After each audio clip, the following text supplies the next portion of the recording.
see this one? I was just talking to... I've heard of it. Yeah, it's really good. This is the book I was talking about. Yes. Have you seen that? I have heard of it, yes. And the language in it, I've heard a lot of people use catastrophe thinking or... Yeah, when, sort of, you don't agree with me, therefore you're a Nazi, kind of thing. Or, and everything is a catastrophe. Yeah. So we have a... So...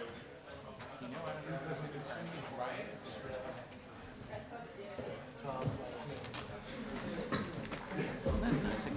Andrew tell you the order of the speakers. So Andrew will make the introduction, and then it will be James and then be presenting. Yeah. Then Andrew will pass to you, Okay. and then it will be Mark and Ryan. Okay, great. Thank you. Can I ask you to sign something before we start? Yeah. This is a consent form for the top secret live streaming that we're taking. The middle, okay, great. Do you want me to? Yeah, you've got Should this. I- Yeah.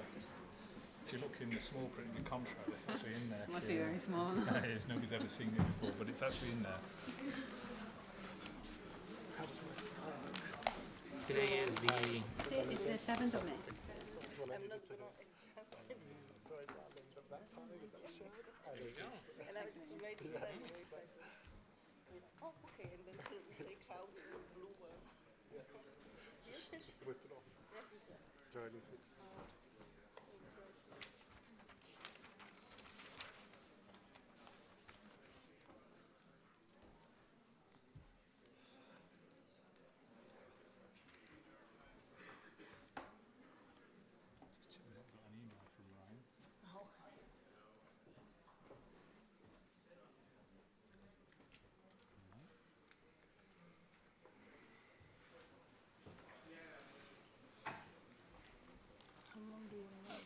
I think we'll give it to about 4:05. I'll just go and check in case there's a message does. Excuse me.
To this event, which is organised by the Migration Policy Centre of the European University Institute. I'm Andrew Geddes, I'm the Director of the Migration Policy Centre. I'm very happy to welcome you here today. I'll introduce the panel in a few minutes. I just wanted to say something about what it is we're talking about. We're interested in this, we're looking at the question of migration and whether we've reached some kind of turning point in Europe.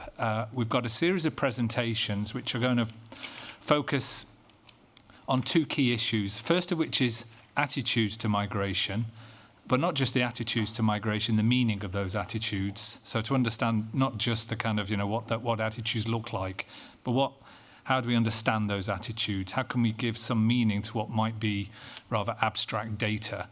So we're going to talk about that. And we're also going to talk about policy as well, because this obviously we're reaching a very important moment for the European Union with elections pending for the European Parliament, a new commission, plus also very significant developments in many member states.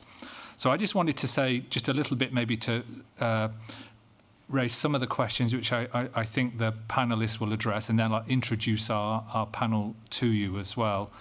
On the question of attitudes, I think the most important thing we've witnessed in recent times in Europe is the higher level of politicisation of migration. And that's evident, I think, in terms of the salience of the issue, how important people think it is.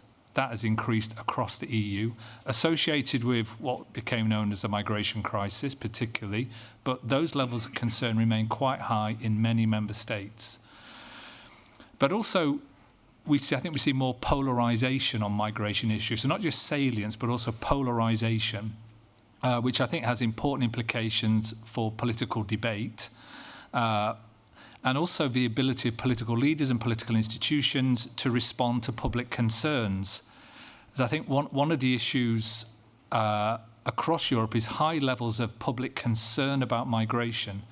And at EUI, in the work we're doing on migration, we're very interested in the way that people feel about migration. And often it is an emotional, people's responses to migration have quite a strong emotional driver, the way that people feel about migration. And I think it's very important to think about how the perceptions that people have about migration have very real effects.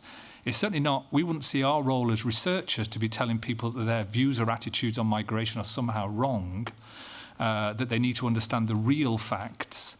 I think what we need to do as researchers is understand more about the drivers of public attitudes, how they are structured, and we're certainly going to talk about that this evening with you. And I think that has implications for how we communicate about migration, perhaps in relation to attitudes and understandings of migration, underlying values as they are. So to understand a little bit more about the underlying factors that can structure attitudes. So we're going to talk about that. We'll have some presentations that focus on those kind of questions. But also in relation to policy, this is a very important moment, I think, for the European Union and for its member states, because recently the Commission did talk about the moving beyond crisis mode, I think, which was reported as the crisis is over.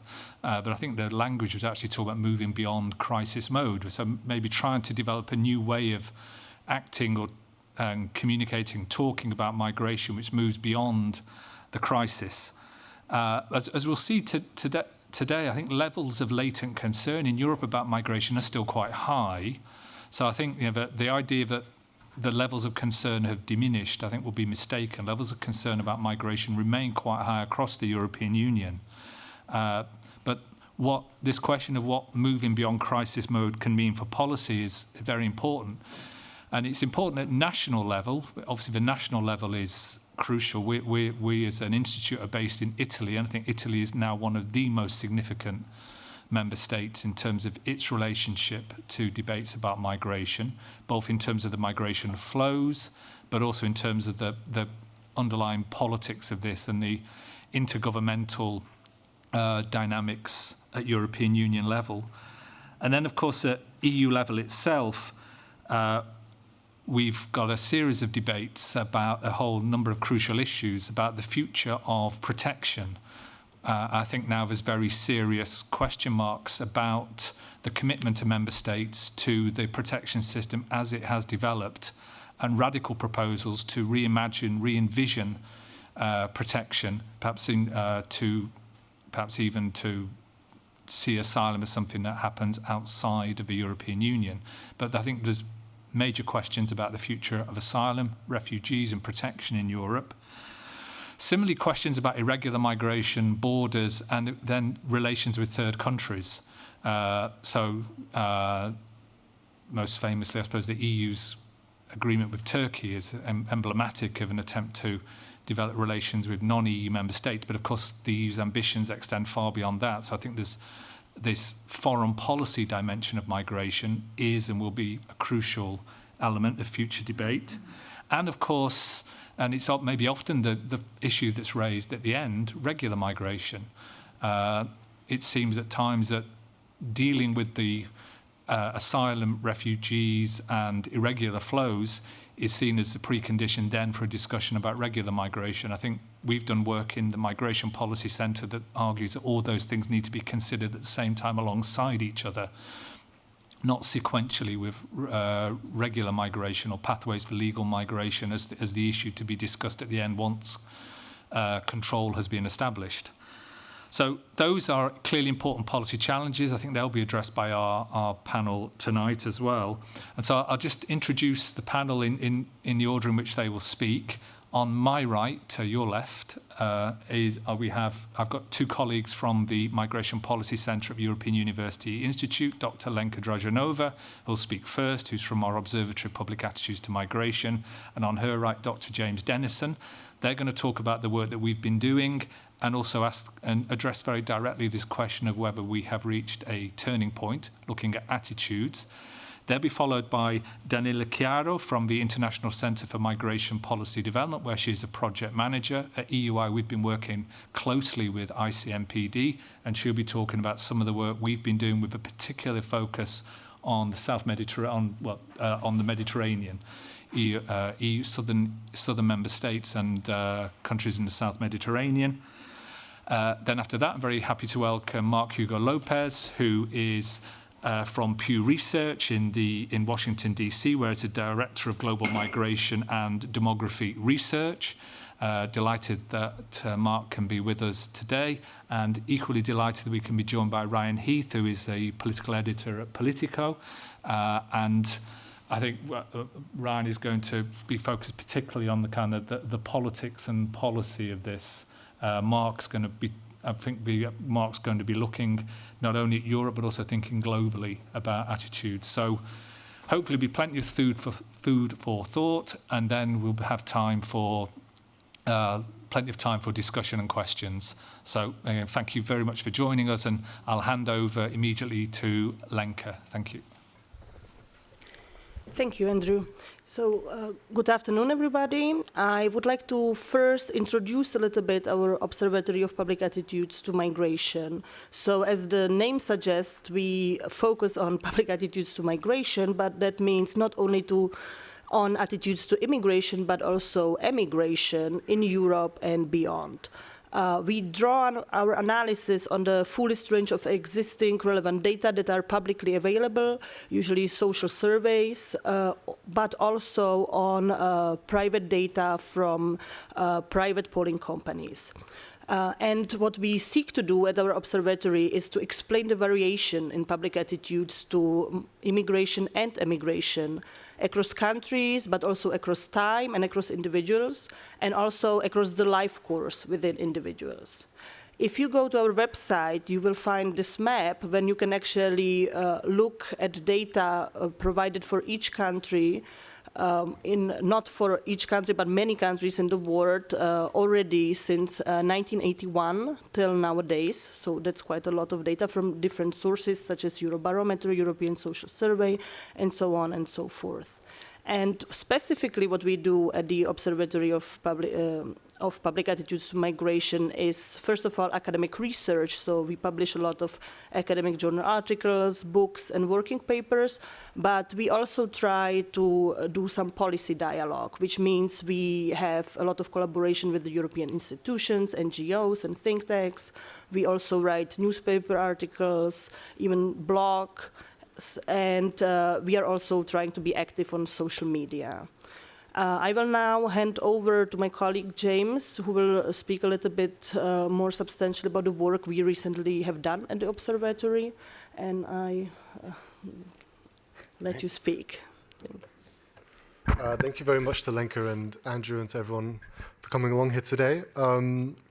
So really, the presentation I'm going to give now is based on the research that we've recently been doing with ICMPD, as already mentioned, and it focuses on three questions.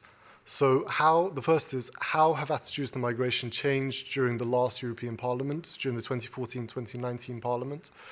Why have anti-immigration parties become more successful during this Parliament?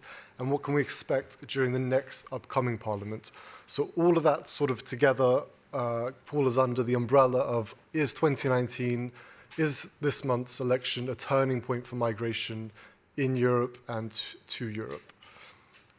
So as I say, this research, and as Lenka has already outlined, this research is based on a number of academic outputs as well as 2 reports we've recently done with ICMPD. The first is on how attitudes to migration are formed, the one on the left here, public attitudes to migration, rethinking how people perceive migration.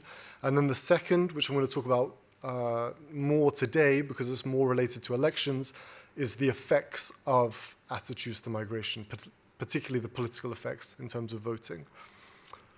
So this is from a meeting Andrew and I went to quite a while ago now, a high-level meeting. This was on the agenda for the meeting before we went, and we were quite surprised by what they had to say. So they said this is in a matter-of-fact way. This was actually in Brussels. The memo, the agenda started off saying Europeans are turning against immigration because of increasingly negative media coverage, which pushes voters into the hands of the radical right. So there's really 3 points there. And overall, misinformation has distorted voters' perceptions of the real situation. So this is quite a common viewpoint in European institutions and in national governments as well, as we've seen from our presentations across Europe and beyond. So I'll go through some of these points one by one. The first is, are Europeans turning against migration? If you've been following our work at all, I apologize because this is a point we make repeatedly, so I don't want to bore you. But Europeans are not overall turning against migration en masse. So the blue line here is positivity towards immigration from other EU member states, i.e. free movement. And we can see between 2014 and 2018, over a 4-year period, there was an increase in positivity towards migration. This is quite surprising, not only because immigration has received a lot of, let's say, bad press recently, but because we usually expect attitudes, political attitudes, because they're formed early in life, because they don't change that much after a certain age, say 30, we usually expect attitudes to be pretty stable. So this is quite, from a scientific point of view, this is quite surprising. Big decrease in negativity, big increase in positivity. As I say, this is to immigration from other EU member states. If we then look at immigration from outside of the EU during the last Parliament, we see that attitudes have been pretty stable. This is more what we would expect. Although even here we see negativity, which is higher here, so people are more negative to immigration from outside the EU. We see negativity has declined a bit, and positivity has increased a bit. Not much, but a bit. So this would be indicative of slow generational change, probably. But again, we see there's no tidal wave across Europe against immigration. And you should always be skeptical of data, of course, and surveys, but there's a few reasons to think that this is pretty accurate. The first is that this is replicated in other sources. This is from the Eurobarometer. We have, as Lenka said, private, public, various academic surveys, and they all point towards more or less the same thing, an increase in positivity, or in this case, a decrease in negativity. We also see, of course, the big difference between EU and non-EU immigration is indicative of the fact that Europeans can offer nuanced responses when it comes to immigration. They have nuanced beliefs. They're not just in 2 camps of pro and against. So I apologize how small this is. I don't think anyone is very likely to be able to read this in the audience. But just to give you an idea, this is a state-by-state breakdown of how attitudes have changed on the left to EU immigration, on the right to non-EU immigration. So I'll just talk you through a few examples to make sense of it. On the left, on the red chart here, we see almost universal increased positivity to EU immigration. Sweden's at the top. The dark bar is 2018. The empty bar, the white bar, is 2014. So we can see the net percentage of Swedes who say that they're positive to EU immigration has increased slightly. Then we see some even more surprising findings. Anyone who's Swedish won't be surprised to see Sweden at the top. But more surprising is The huge increase in positivity in Ireland, Finland, Luxembourg, not such a surprise. And then the UK, the biggest change of all. This is really radical attitudinal change in the last few years in the UK. The UK, you see here in 2014, net negative to EU immigration. It was about the 6th most negative in the Union, alongside the Czech Republic, Cyprus, Slovakia, Latvia, and Italy. Now the UK way up there. So one of the most positives. And this is kind of indicative of the last parliament. Immigration was such a big deal. Immigration was in the news so much that it was one of the rare situations where we can, as scientists, expect to see people change their attitudes. Still not that much, but a bit. So all of these countries here are by now positive to EU immigration. The EU average there, it's increased a lot. Only 1 or 2 became more negative. I think it's Romania and Bulgaria, they became more negative. So what about external immigration, non-EU immigration? We see very few countries are net positive, and we do see polarization here. So whereas this was almost universal greater positivity in the last parliament, in the last parliament, non-EU immigration saw more of a mixed bag. We see at the top, Sweden a bit more negative, UK far more positive, Ireland far more positive, but then this bottom half of countries, Italy did become more positive, still very negative overall. But the Czech Republic, Slovenia, Latvia, Bulgaria, Estonia, Greece, Hungary, Cyprus, Slovakia, Poland, Lithuania, Denmark, Croatia, all became more negative to non-EU immigration. Having said that, the European Union average, as I've already outlined in the last slide, became a bit less negative. So this was 2014. Now it's getting close to net neutrality. People are more or less split down the middle. That doesn't mean that everyone is in one of 2 camps. It just means on average they're split down the middle. So what about some other types of attitudes? As we've talked about in previous presentations, as Lenka presented here in November, as I've presented elsewhere as well, attitudes are complex and they can mean many, many different things. This is just another question asked by the Eurobarometer, which is quite pertinent given the elections coming up. What does the EU mean to you personally? People can answer about 20 different options. 2 of them are related to migration. So the first one, the blue line, freedom to travel, study, and work anywhere in the EU. The orange line, not enough control at external borders. What's the conclusion we can take from this? People still see the EU, in terms of migration, far more about freedom of movement than they do about a loss of control at national borders. And there was some change, but more or less stability, a bit more positivity here, a bit more feeling of loss of control, but not really the radical change we see on some other facets. So you could say that's a good thing for the EU. On the other hand, freedom of movement is, of course, a legal fact, whereas loss of control at borders is more subjective. Are you for or against the European policy on migration? Bear in mind, very abstract question, but we usually see high levels of positivity, and the last parliament was no different. This started in 2014. So a vast majority of Europeans in favor, blue line, of a common policy, a sizable minority against.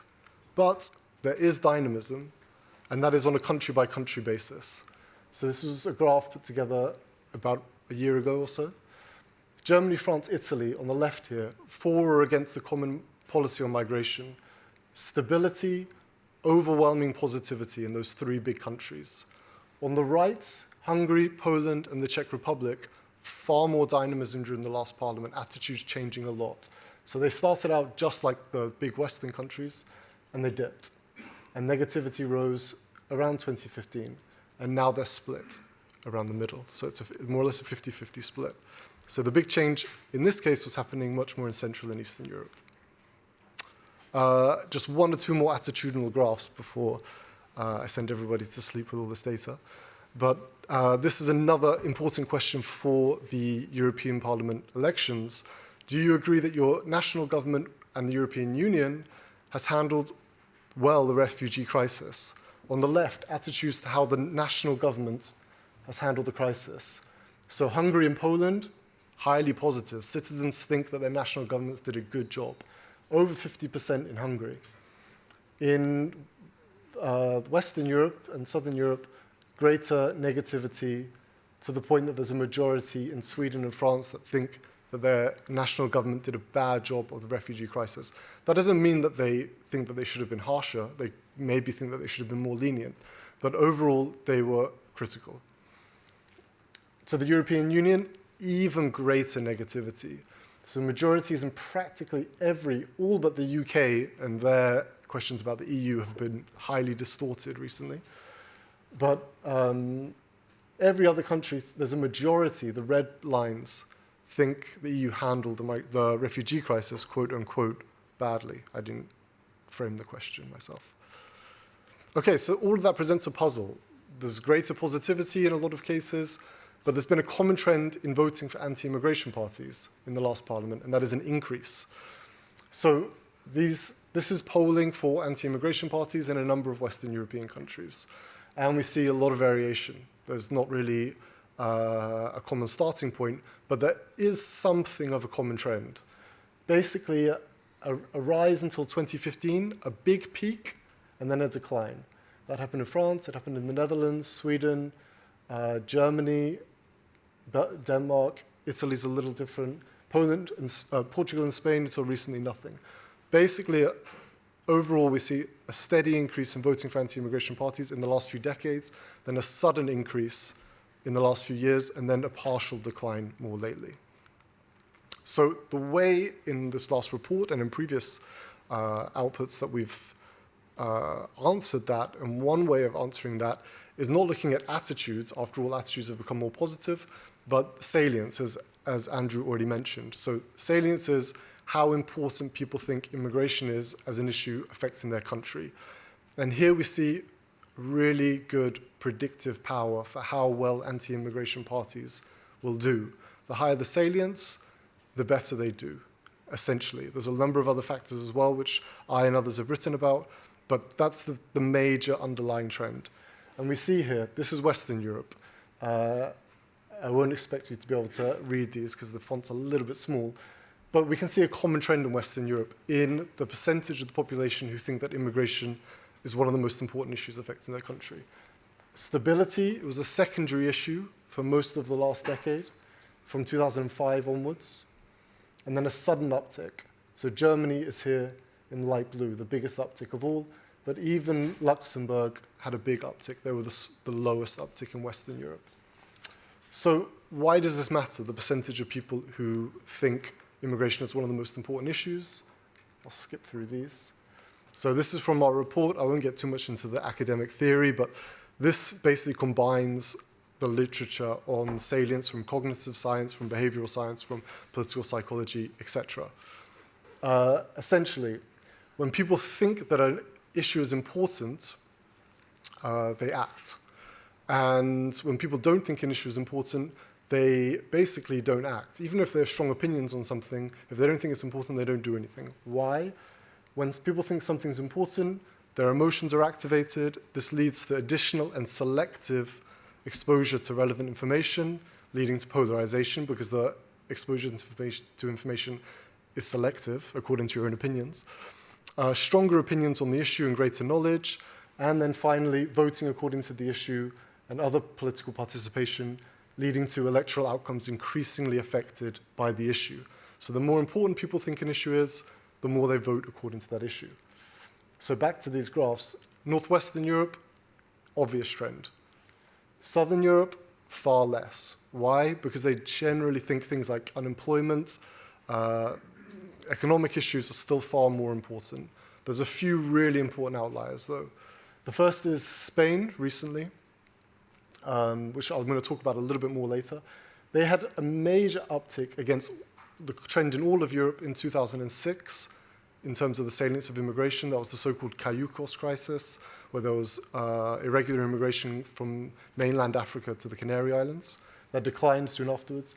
Malta in green, major exception, and Italy in light blue, where salience has just kept going up, very much delayed from Northwestern Europe. In Central and Eastern European countries, big uptick during the migration crisis.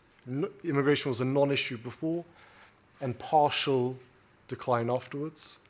And then this is in the Balkans, so Albania, Bulgaria, Croatia, Montenegro, North Macedonia, Romania, Serbia and Turkey, we can see immigration remains more or less a non-issue. People have essentially bigger fish to fry in terms of economics. So we've been through why salience affects voting and electoral outcomes. Now we can talk about, this is a little bit complex, I have to admit, how salience is formed, so why salience varies.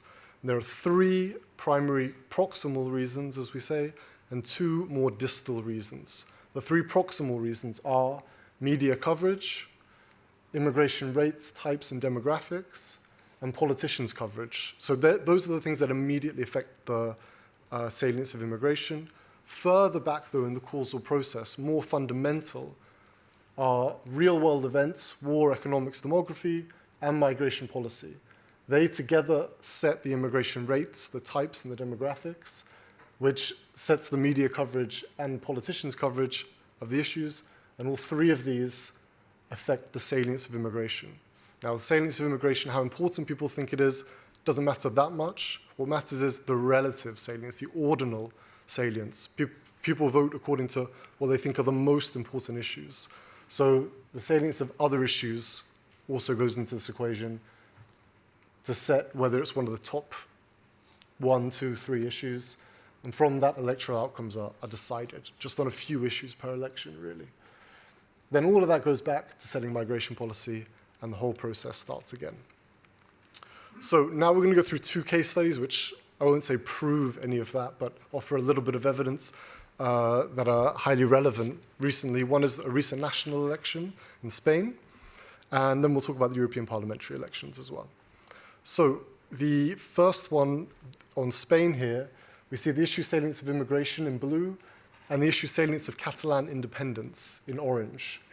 And then we see polling for Vox. So this chart only goes to February or March, but really not much changed after that. It was basically stable. So in other papers, not in this last report, we talk about 3 things which lead to the rise of the radical right. Salience, that's the common denominator by country. Stigma, so avoiding social stigma, and also the political supply. I won't go into those at the moment, but generally you need, a radical right party needs immigration and something else to give it, to let it not have social stigma. In Germany, anti-bailout. In the UK, Euroscepticism. In Italy, it was originally regionalism. In every country, it manages to bring in some more legitimate issue to avoid social stigma. Vox did that very well in Spain. So the salience of Catalan independence rose, followed by the salience of immigration, which led to a rise in polling for Vox and them doing very well, given that they are an extremely young party, a month or so ago at the election.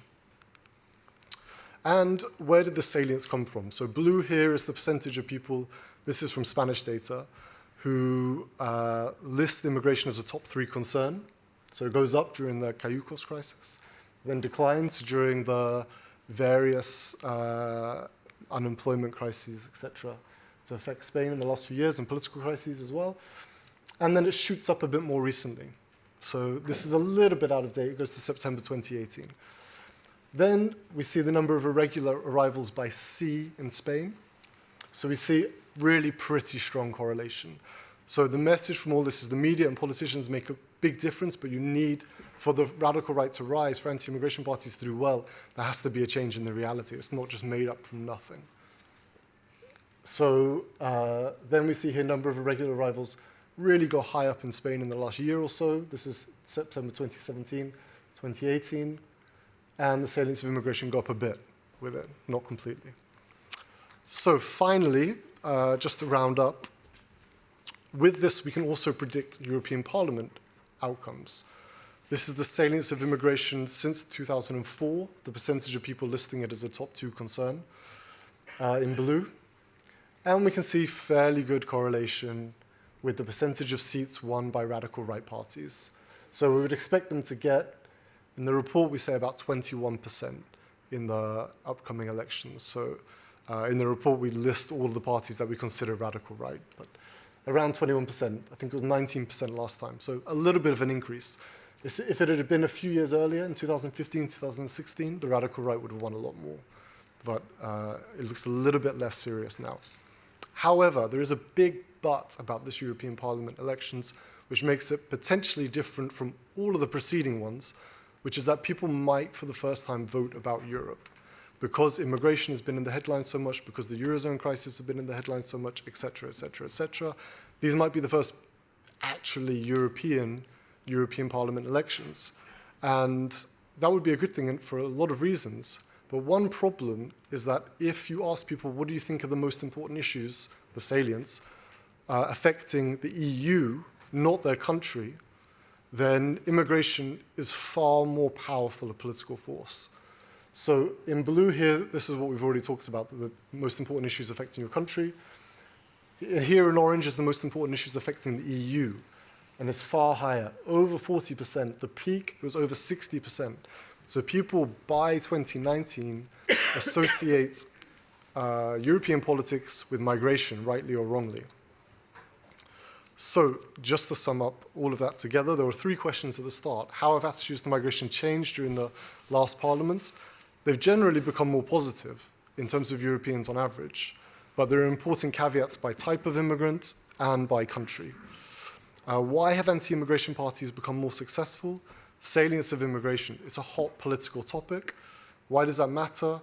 Those people with pre-existing anti-immigration attitudes, those conservatives out there, those people who value security, tradition, conformity, which they already did before any of the last 4 years, they have had their latent anti-immigration attitudes activated. And they're now voting according to those attitudes and not according to the things they used to vote according to. But there's also stigma and supply, which we can look on our website if you want to hear more about that. And salience largely results from the reality of immigration, the things that alarm conservatives the most, the scenes of disorder, a lack of rule of law, etc. But party coverage and media do matter. They create the feedback loops, so they really do matter. And what next for the next parliament? Probably more anti-immigration parties in the European Parliament. Not a lot more, around 21% of seats, up from, I think it was 19, maybe it was even a bit lower. However, if these elections are the first truly European Parliament elections, we should probably actually see the radical right get many more seats. Because if people are voting according to what they think matters for Europe rather than for their country, immigration is going to matter a lot more, and those conservatives are going to vote. Those people who value security, who value tradition, who value conformity, are going to vote about immigration, not about whatever's happening in their own country. In terms of the crisis, is there still a crisis? Was there ever a crisis? In the minds of Europeans, our data clearly suggests yes. It also suggests that that crisis is somewhat over. So it's declined quite a lot. A few exceptions matter, and they are not actually shown on this graph, but one of them is shown on the graph, which is Italy, where the salience keeps going up, and Spain, which we showed here. The salience is more like the rest of Europe. Still a secondary issue, but more like the rest of Europe. And so now they have a fairly standard populist radical right party. That's all. Thank you very much. Thank you, James.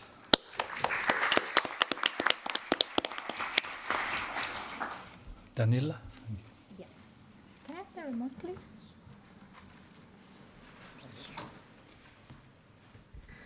So, can you hear me? Okay, brilliant. So, first of all, thank you very much to the OPAM for inviting ICMPD to participate to this very interesting debate. And I think that it would be useful, as already Andrew anticipated, to provide a little bit more information on the context that led to the development of this report by the OPAM, and provide a few information on the work that ICMPD does on the narrative of migration, especially in the framework of a specific program that, as Andrew already said, is focusing mainly on the southern neighborhood. So this report is the second one that we have developed together, that actually OPAM developed under the request of ICMPD. And it's mainly one of the outputs that we have developed in the framework of the Euromed migration program, that is aiming at establishing a comprehensive dialogue framework in the Euro-Mediterranean region that is supporting evidence-based policymaking. So just to give you also a little bit of background, the focus on the narrative of migration is a very important one in the Euromed. It's one of the main components. And this is quite interesting because it's coming from a specific request of participating countries in the Euromed dialogue that at the end of the previous phase of the program in 2014 asked ICMPD to focus more on the communication on migration and into investigating more on the dynamics around the narrative of migration. Thank you for the presentation. So I think that it's important today also to highlight why this kind of research, why we are investing in this kind of research, and why it is important also for organizations that are investing in policy development as ICMPD to have this kind of data, but also analysis available in order to do also better our job. So, why is the narrative of migration a key issue now, especially in the Euro-Mediterranean region?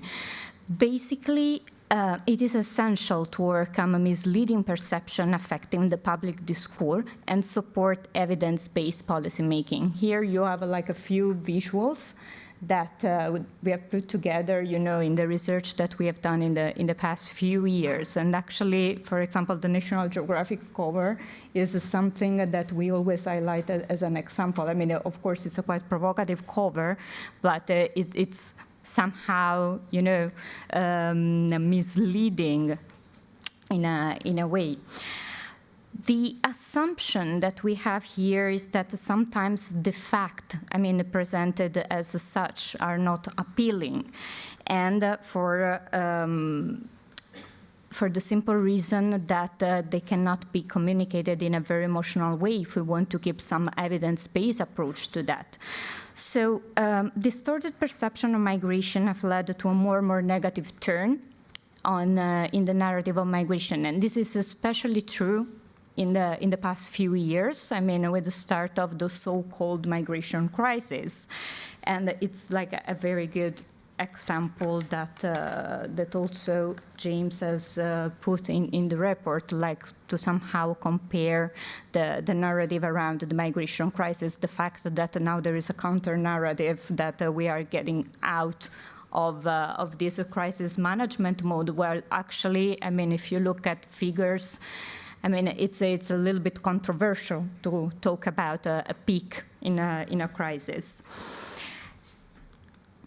In ICMPD, we have developed a model for understanding communication on migration that is based on the narrative of migration. And this model takes into consideration the interaction among 3 different stakeholder groups that leads to a mutually influential relationship. We have developed a 3-pillar approach that takes into consideration kind of specific activities to be implemented with different partners addressing each of the stakeholder groups. For example, when it comes to media, we cooperate with the program Open Media Hub that is funded by the European Union as the Euromed is, and it's led by the Thompson Foundation. And we have established together the Migration Media Award, which is an initiative that aims at rewarding journalistic work, contributing to a more balanced narrative of migration. When it comes to better understanding public attitudes on migration in Europe, but also in the southern neighborhood, we have a very well-established cooperation with the OPAM.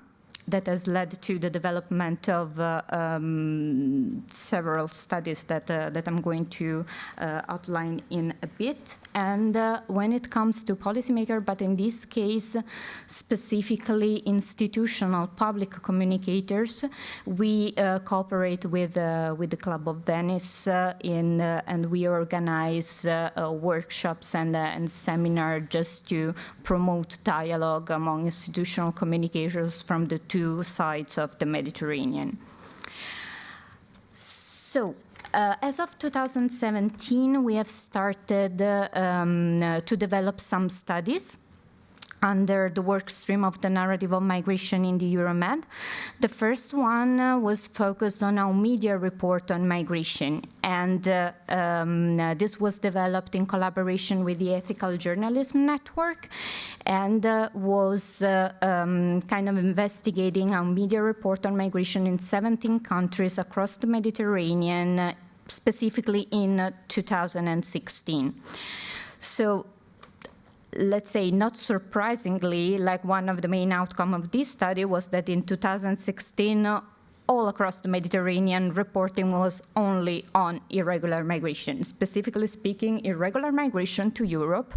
And I mean, here we have like a few covers from The Economist that a little bit like highlight what was like also the images that were proposed during that time. And the focus was not only on irregular migration, but was on immigration to Europe, precisely. And we have also observed through this study that sometimes and somehow the terminology was not like 100% accurate when it comes to reporting on migration. There were a lot of confusion in terms of, outlining, I don't know, status, types of migration. So let's say the main outcome that we draw from that study was that there was like more to investigate about that. So once we have had a better idea on how media were reporting on migration in the different countries, we kind of realized that it was the time to see how this media reporting was influencing, if was influencing, public attitudes on migration. And this is why we have asked to the OPAM to do a research in this sense. This research was also, focusing in the Euro-Mediterranean region in general. And here I have to say that, and I think James can confirm that we were facing also a general lack of data, especially concerning the southern neighborhood. First of all, because there was like a situation during that years where concerned countries were also transitioning in their migration profiles, becoming more and more countries of destination rather than purely countries of origin. So also the analysis on public attitudes on migration in general, the data, there was like an important lack of data in this sense. But one of the main outcomes of this study, as already presented, was that attitudes on migration were in general like more or less stable, but what was changing was the issue salience of migration, so the importance that people give to migration as an issue. And here is where the media have a role to play in this sense. So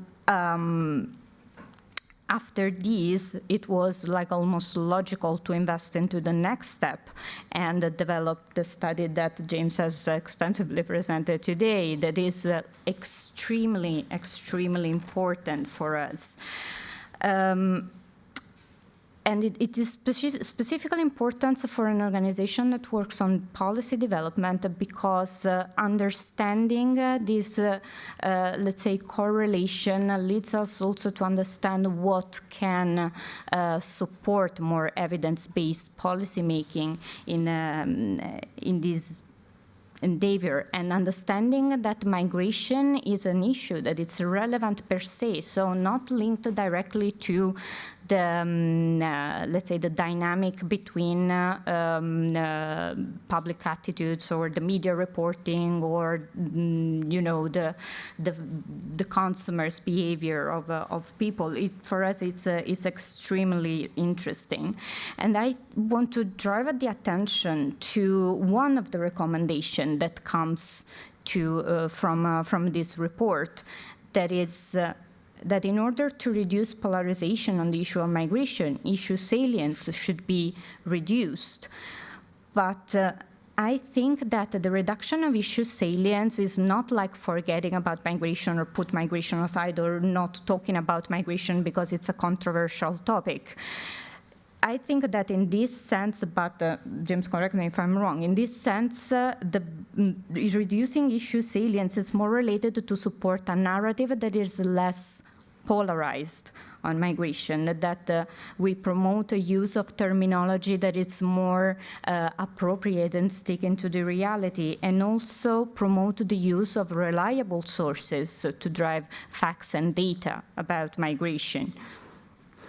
So, just to conclude, why is this kind of research important for migration policy development? First of all, and I'm very glad about that, the findings of this report kind of endorse what is the approach that we have adopted in ICMPD.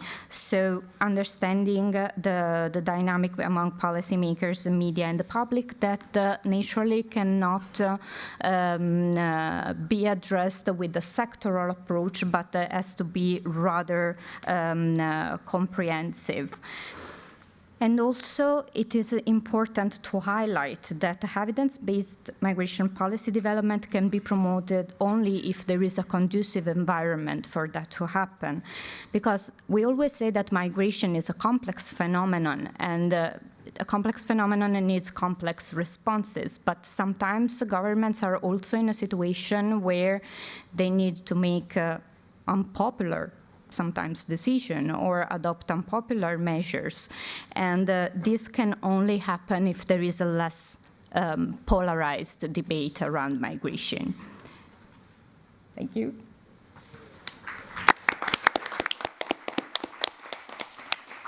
Many thanks, Danila, and also thanks. It's been great working with ICMPD on this, so thanks very much for your support for the work we've been doing. And now hand over to Mark. Great, thank you. Thank you very much. It's a real pleasure to be here and to be on my second panel today with you. So we're doing a tour. Are we going to go on the road now? Oh yeah. I think we're going to have to go on the road. Maybe we can make a movie about it. So anyway, it's a real pleasure to be here today, and I want to talk to you about some of our work from the PEW Research Centre, which looks at attitudes about immigrants and immigration around the world. So there will be many European findings here, and I'm going to highlight our European findings, but I also want to share with you how the rest of the world is thinking about some of these same questions, including some countries in Latin America, Africa, and Asia. So this is going to be sort of a little bit of a world tour. Now, I'm the Director of Global Migration and Demography at a place called the PEW Research Centre, based in Washington, D.C., and we are what is known as a fact tank, as opposed to a think tank. That means that we don't take any positions on policy. So if you look at any of our reports, at the end of the reports, there will be no section that says, and here's what the European Union should do. That's on purpose. We're just here to provide information. So in the question and answer session, if somebody says to me, hey, Mark, what should be done? What should Spain do about all the migrants coming into Spain? I'll say, I don't know, because we don't take any positions on policy. So just wanted you to be aware of that. So, first question. How do different publics see immigrants? And here we asked in a series of countries, 18 countries, and this is in 2018. This is a series of surveys that are nationally representative of adult populations in the countries where we surveyed. In total, we surveyed, by the way, in 27 countries around the world. These are the 18 in which we asked this question, and as you can see, there are many European countries among this list. For the most part, in most countries, about 2/3 of adults in our surveys say that immigrants strengthen their countries because of their work and talent. And about 1/3 say that immigrants are a burden to their countries because they take jobs and social benefits. Now, of course, viewpoints vary widely across some parts of Europe. So for example, in the UK, 62% of adults in UK in our survey say that immigrants in the UK strengthen the United Kingdom. But if you take a look at Greece or Hungary, 3/4 of adults in those two countries say that immigrants are a burden on their countries because they take jobs and social benefits. So an interesting set of findings that differ around the world and differ within Europe. Second, when you take a look at this question, but you look at it by political ideology. So we asked respondents in each country to rate themselves. Where are you on the scale of right, left? Where do you see yourself? And using that response, we then classified folks according to their party, according to their ideology, and tabulated it against this question of, do you think immigrants are a strength for your country? And you can see that there's a general pattern. Those on the left are more likely to say immigrants are a strength to their countries. Those on the right, by comparison, are less likely to say so. And this is a pattern that is present in a number of countries. In the case of France, for example, there's a 37 percentage point gap between those on the left and those on the right on this particular question. You could also see that even in a country like Greece, which is at the bottom of this list, that while the share of Greeks who say immigrants strengthen Greece is low, there is also a pattern, though, of right and left, and a gap of about 13 percentage points in Greece between those who say they're right and those who say that they're left. The United States has the single largest gap, a gap of about 46 percentage points. And that's interesting because this is really, in the US, we didn't ask ideology, we asked political parties. So people on the right are Republicans and those who lean Republican. People on the left are Democrats and people who lean Democrat. And those in the center are those who say they're independent. But even so, you can see that this pattern is consistent across a number of countries. What about change? Now, I love all the charts that James has presented because we saw a lot of really great charts showing change over time and attitudes in Europe by country on questions about immigration, but also about the salience of the issue of immigration. So this is perhaps a more blunt way of looking at it, a more coarse way, but we have asked in the past this question about strength or burden in 2014 in some countries. It's unfortunate, for example, that we don't have Sweden here. Would like to have Sweden, but when you take a look at this, a couple of patterns are evident. Greece, Germany, and Italy saw declines in the share of adults who say that immigrants strengthen their countries. Poland saw a decline too, but it's not a statistically significant decline. These are countries, of course, that in 2015 and 2016 were either important transit countries during the asylum seeker surge or a destination for many asylum seekers. So the share saying that immigrants are a strength has declined in these countries. What about in Spain, the UK, and France? By contrast, the shares that say this are up. Now, it's very interesting. Having been on the road for the last 2.5 weeks in Europe, I've heard a lot of different reactions to this particular finding. In Spain, folks say that if you were to look at numbers for today, right around the election that just happened, you might not see quite the same positive story because opinions may be changing about immigrants. And we saw some evidence of that from James' presentation about what's happening in the case study of Spain. The UK, this is before and after Brexit. And opinions are the share that say immigrants are a strength has increased by 10 percentage points. That is actually in line with many other surveys that have found something very similar around an improving or an increasing share of the British public, which sees immigrants as a strength or a benefit to the country. In France, we also have an increase as well, up 11 percentage points since 2014. Now, we not only asked about strength and burden, but we also asked about the public's perceptions of immigrants and integration. First question is a question about, do immigrants want to adopt the local customs and way of life, or do immigrants want to remain distinct from society, from the local society or the national, the society and the nation that's of their destination? And whenever I show this, folks are like, wow, Japan's at the top, 75%. 75% of Japanese adults tell us in this survey that immigrants to Japan want to adopt local customs and way of life. But when you take a look at the pattern across many different countries, you'll see that for the most part, many publics, particularly in Europe, are split or somewhat more of the view that immigrants want to remain distinct. If you take a look at Germany, for example, 58% of adults in Germany say that immigrants want to be distinct. When you take a look at, for example, at Italy and Hungary, 61 and 66% respectively say immigrants want to remain distinct. Now, when taking a look at this question, this is a very interesting question because both of these could be negatives, if you think about sort of how some might see immigrant integration. Both of these could also be positives, or one could be a negative and one could be a positive. It does depend, I think, on the country or where you are, and it would be very interesting to follow up with respondents to ask them about what they were thinking about. Even so, there are some very interesting patterns across countries on this question. What about crime? Are immigrants more to blame for crime than other groups? And you can see that generally speaking, in many countries, people say immigrants are no more to blame for crime than other groups in that same country. In Canada and the US particularly, 77% and 80% respectively say this. But you could also see that in France, the UK, Spain, that 68% or more say immigrants are no more to blame for crime in those countries than other groups.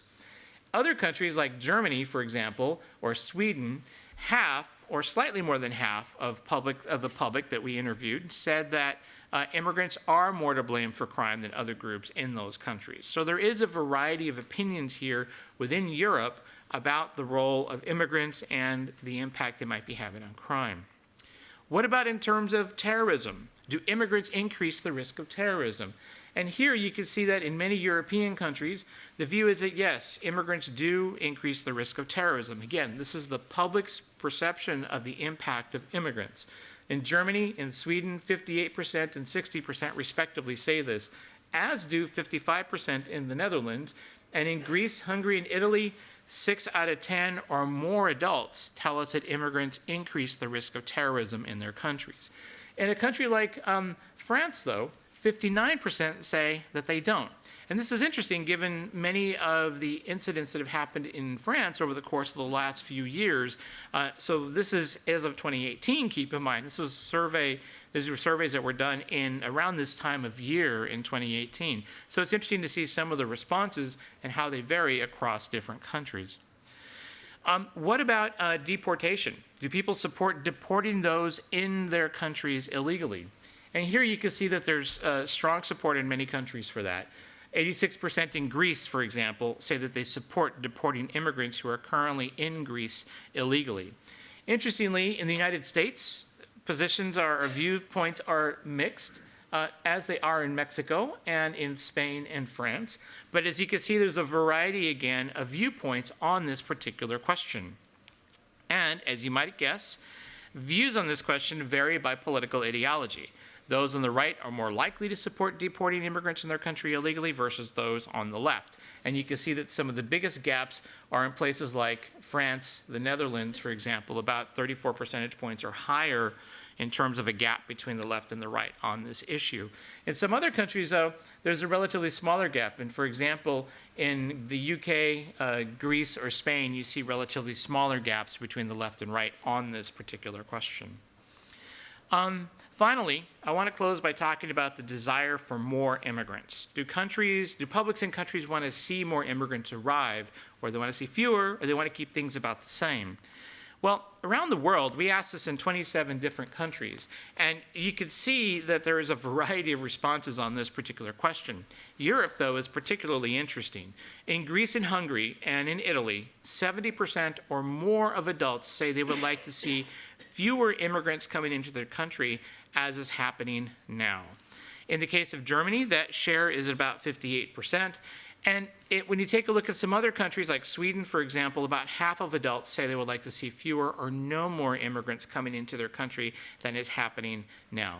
But views are different around Europe. In Spain, for example, 28% of Spaniards tell us that they would like to see more immigrants coming into Spain than is happening now.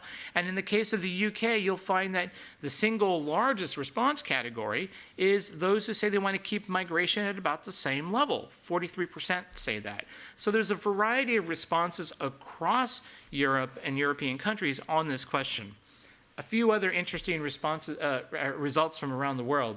If you take a look at, for example, the U.S., 44% of the U.S. public tells us that they would like to keep migration about the same, so keep the level of migration about the same as it is now. You should know the U.S. admits legally about 1 million immigrants a year. Many were already in the U.S. and they've changed their status, but about 1 million people a year become legal residents of the United States. What about other countries, say, for example, like Israel? In Israel, 73% say they want to see fewer or no more immigrants arriving in their country. But of all the countries we polled, Spain has the highest share that would like to see an increase compared to now in the number of immigrants arriving in their country. What about the out-migration problem? Do people in origin countries have the view that so many people leaving for jobs in other countries is perhaps a problem for their country? And you can see that in Greece and Spain, about 90% of adults say, yes, this is either a very or moderately big problem. But opinions do, again, vary across Europe. In the case of Germany and in the UK, fewer than half of adults, and these are important immigrant-sending countries, by the way, fewer than half say that the number of people leaving those countries, leaving the UK and Germany, is a big problem or a moderately big problem for those countries. Look at the rest of the world, though. Philippines, India, some of the biggest senders of immigrants to the world. 2/3 about say that it's a moderately or a big problem that people are leaving their country for jobs elsewhere. What about Tunisia? 81% say the same. In Mexico, almost 80% of adults say it's either a very or moderately big problem that people are leaving Mexico for jobs elsewhere. So a variety of responses around the world about the issue of out-migration. Do people have support for particular types of immigrants? Well, in the case of highly skilled immigration, lots of support. And here we ask the question of, thinking about immigration, would you oppose or support encouraging highly skilled people to immigrate and work in our country? In Sweden, you'll find that 88%, almost 9 in 10 adults, say that they support that. In the UK, 85%. In countries like France and Spain, 2/3. And in Italy, which is at the bottom of this list of countries where we asked this question, you can see that the public is perhaps more in opposition, but note that there's a large share that didn't respond to the question. They gave us a don't know. So when it comes to many European countries, there is some support for, or very strong support, depending on the country, for highly skilled immigration. That's true even when you look at the same question among adults who say that they don't want any more, or they want less immigration arriving, fewer immigrants arriving in their country today compared to the past.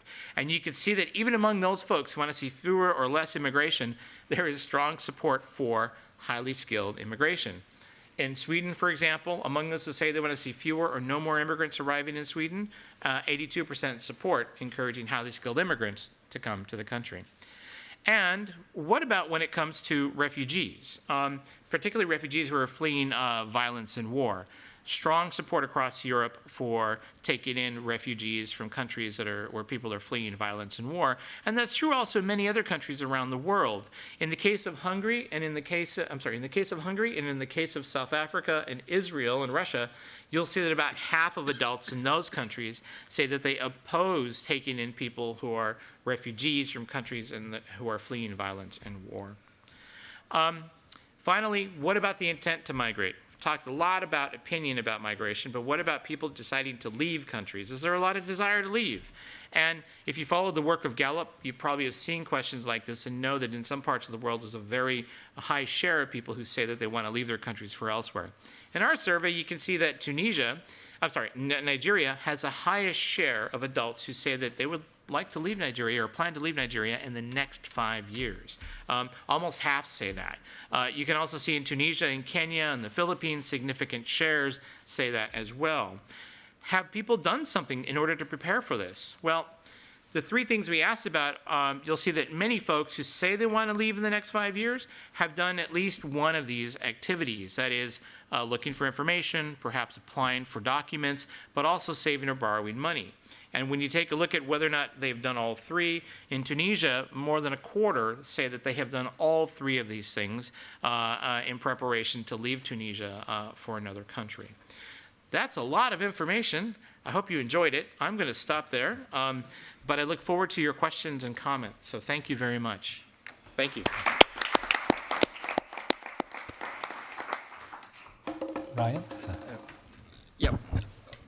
I don't know if it's funny, but one reaction I had to seeing some of those statistics was I'm from Australia originally, and one of the reasons I ended up leaving was I got so sick of the attitude of the government towards refugees. So I kind of, because of hostile attitudes to some types of immigration, it's one of the reasons I migrated out of the country a long time ago. But that's kind of a non sequitur. It just was a reaction to some of that. I thought what I would try and do is break it down a little bit, some observations of what I've seen dealing with some of the party leaders and the national leaders at an EU level regarding migration, then a little bit about the role of media and journalism, because that seemed to come up quite a bit in the earlier presentations, and then a bit about what I see coming next in terms of the general politics and the election that's coming up.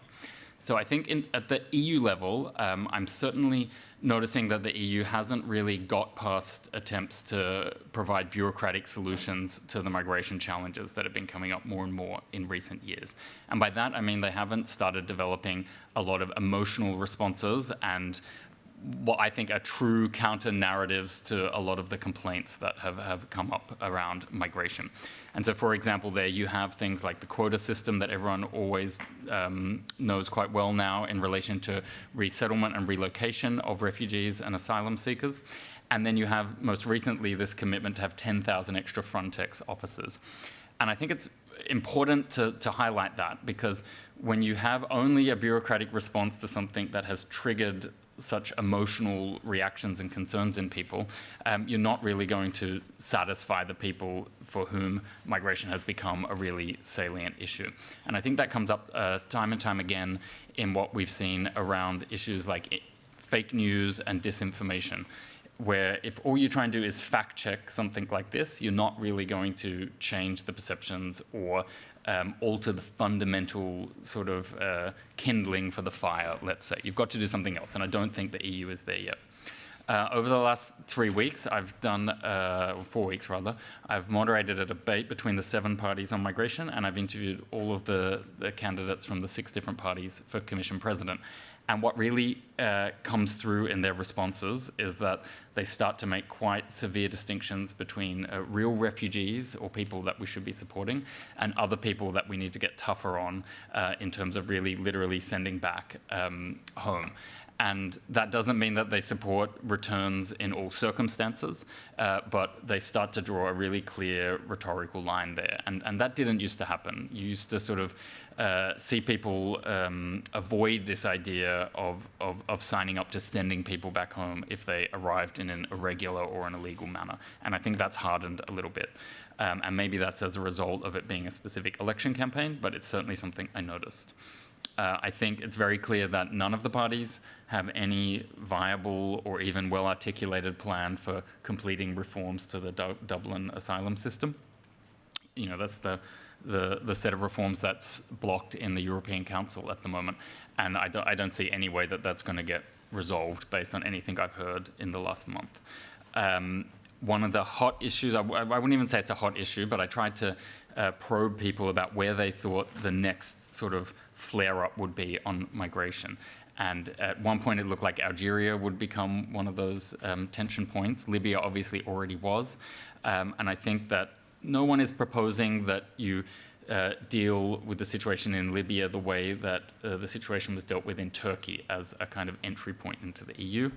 But you're starting to see really bizarre solutions coming up, like having the Operation Severe Naval Rescue Mission operate without the Navy. Oh, that's not true, like no ships. Removing the ships from a naval rescue system is an innovation, let's say. And I think you have a lot of people waiting to see whether that can possibly do something useful. They express horror that people might be drowning in the Mediterranean, but you know, it's limited to rhetoric rather than some other specific action. And I think at a kind of a deeper level, I think what you're going to see more and more as the EU develops its next 7-year budget is lots of other different policy instruments or agencies or organizations being instrumentalized to achieve some kind of migration policy goal or address some kind of migration fear. And you see that in terms of development aid being switched into things that are somehow related to migration, and a lot of other things that look a bit more progressive on paper than the way the money is actually going to get spent. Then in terms of looking a bit more at the role of journalism and the media, one thing that I think comes out of the figures I was seeing up there is that the countries that have had the longest and the deepest debates about these issues, and also that tends to be countries that have the largest immigrant populations, they tend to be more supportive. Like the people who are more exposed to some kind of regular discussion about this learn to get past the stereotypes or the fears. And I think that's a trend that I just see everywhere in all the reporting I've ever done and where I've lived in Australia and the UK. Franz Timmermans said something that really struck me in one of my interviews. He's the socialist candidate for Commission President. And he said that he thought that attitudes haven't really caught up to the numbers, let's say. So he says the EU has substantially addressed migration flows now. He's not trying to say that the problem is solved, but he's saying that there's a lag, basically, that hasn't been processed in the overall political discussion. So he expects that, that gap is going to close, that people are going to realize that some of the problems are behind us. I think that if I look at the problems in this debate, I think it's useful to think of, I kind of categorize 4 different types of fake.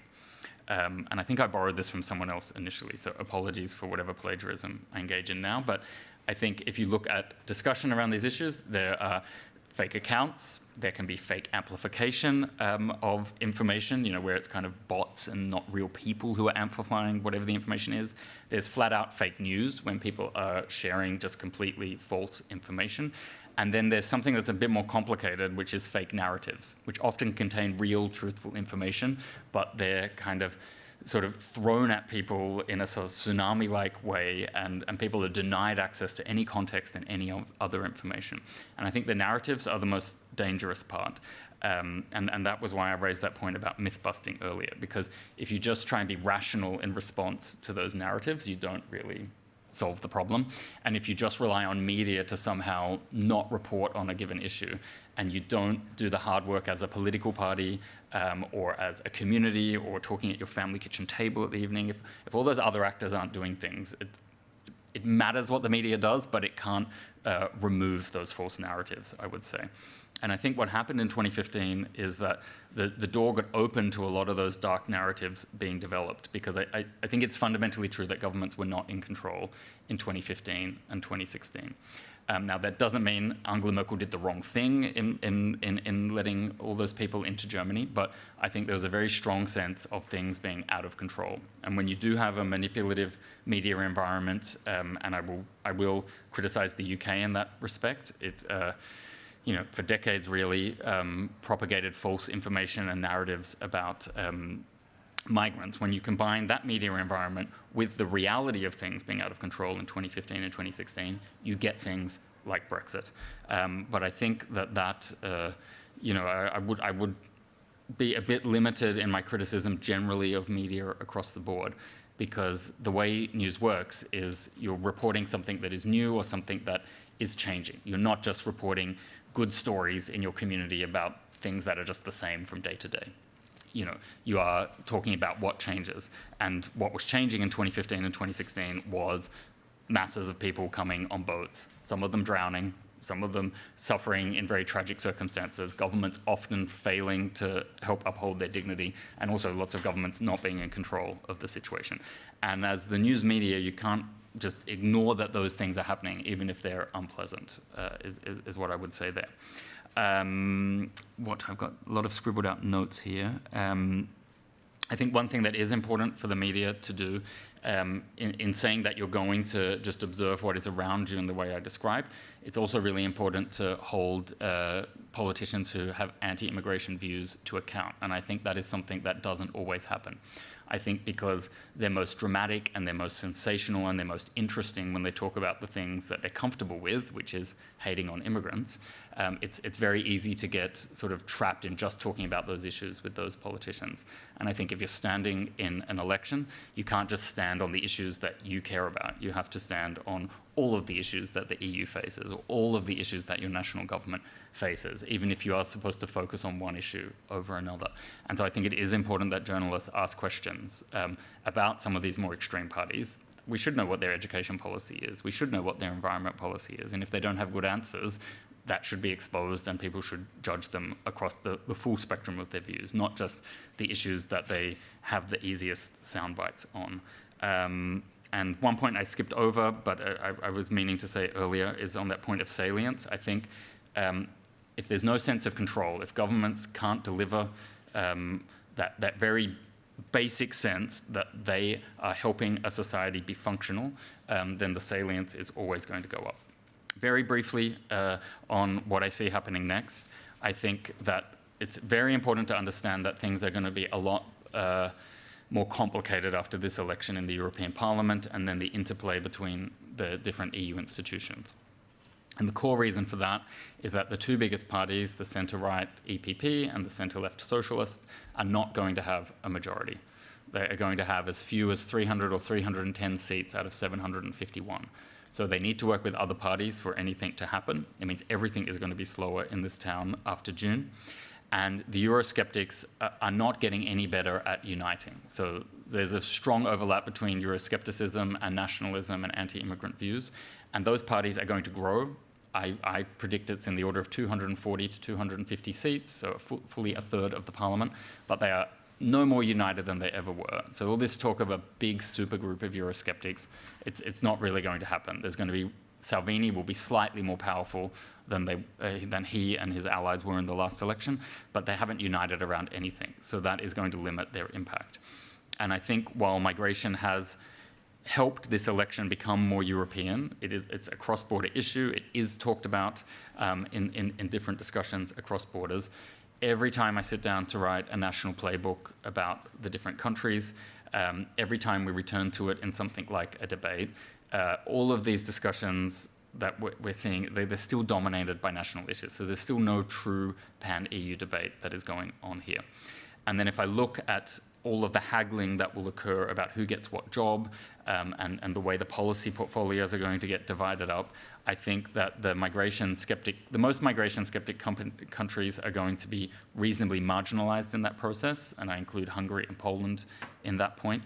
But Italy is I guess you would call it the migration skeptic country that's too big to ignore. Now, they're not going to get what they want in terms of something like an economic portfolio. If you follow any of those economic discussions, the Italian budget is getting blown out of the water in terms of abiding the EU rules and so on. When you look at the hostile attitude of the government as well, they're not really going to get what they want, but they are some country that has to be factored into some of those top-level discussions. And they're also the most realistic of the migration-skeptical countries, I would say. Or maybe Greece is in the same category. Because they don't think they can put a wall around their coastline, Greece or Italy, in the way that Hungary has or wants to be able to do. Or the way that Poland can be far away from a lot of that North African and Middle Eastern migration. You know, there's a bit of a barrier function that Poland can rely on. That's not true of Greece and Italy. They're realistic about that fact. They want to manage it. They don't want to eliminate it. They don't want to build walls. And I think that will come out in the discussion in coming months.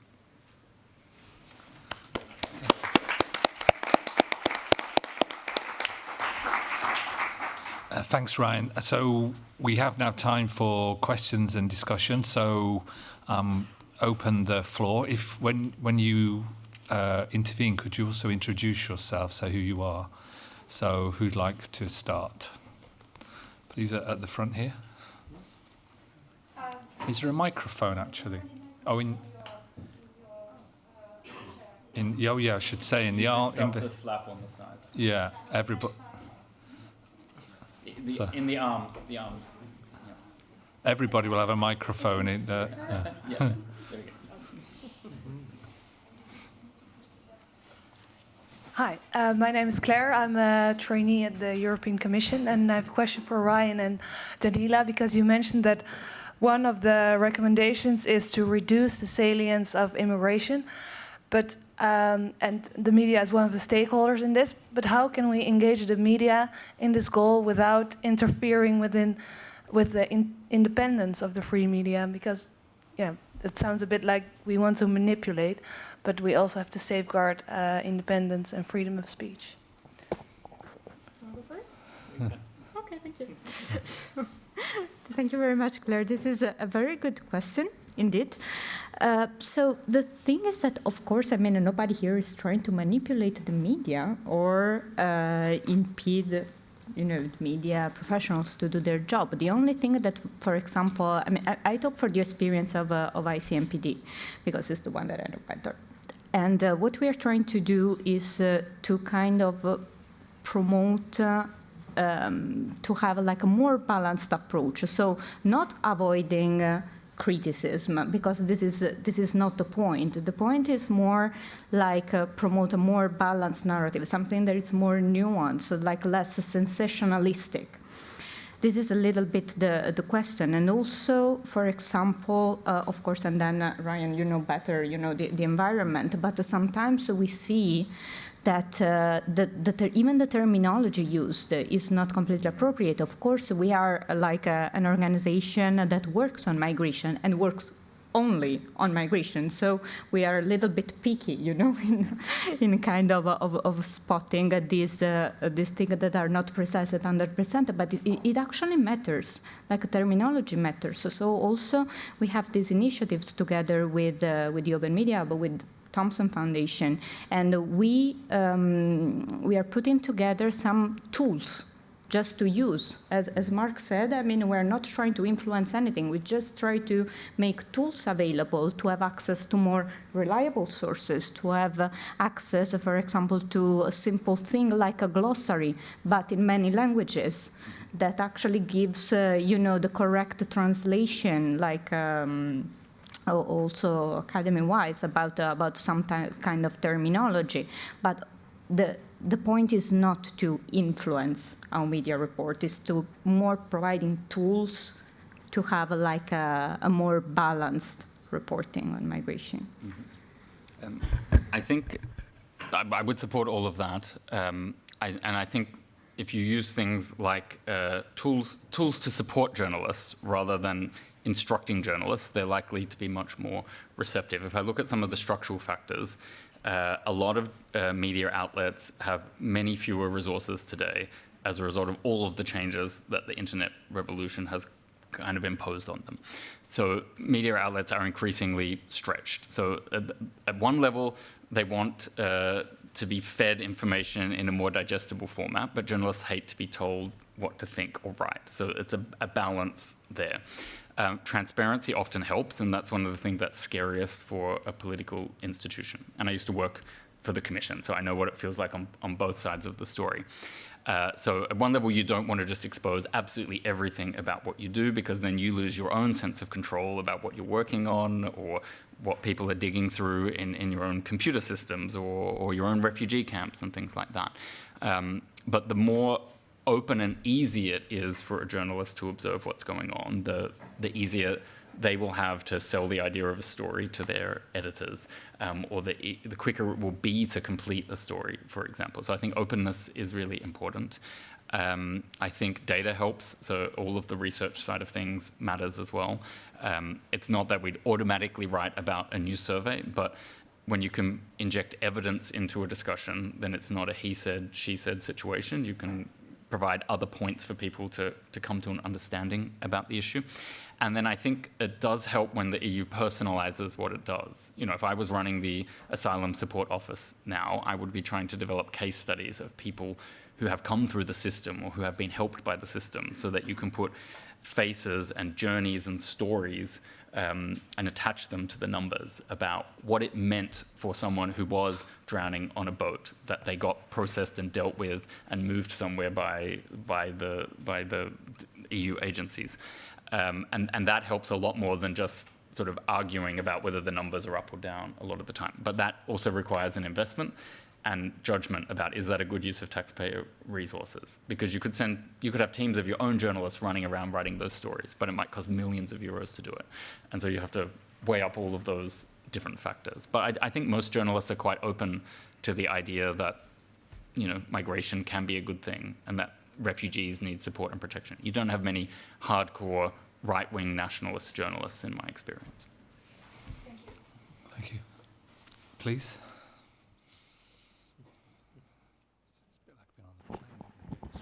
Hello, my name is Marco Funk. I work with the Friedrich Ebert Foundation here in Brussels. Thank you all for your interesting presentations.